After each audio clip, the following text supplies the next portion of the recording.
sa buhay ninyo na kinailangan nyo mag-ugaling kontrabida sa showbiz? Parang stepping your foot down dahil sa isang sitwasyon. At anong sitwasyon yun?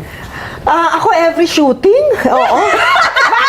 Mag-extend? Kontrabida ako every shooting. Tanggap ko na yan, Diyos ko. Si Eugene Domingo, Diva. Pero si Eugene bakit? Domingo.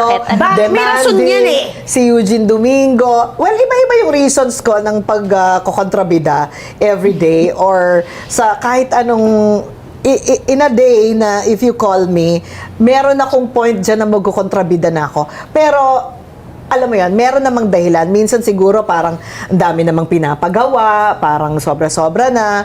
Or may dahilan ako, pero makikita mo talaga na, halika na, tabi na tayo. Parang ganon. So, yes, may mga kontrabida moments ako every day.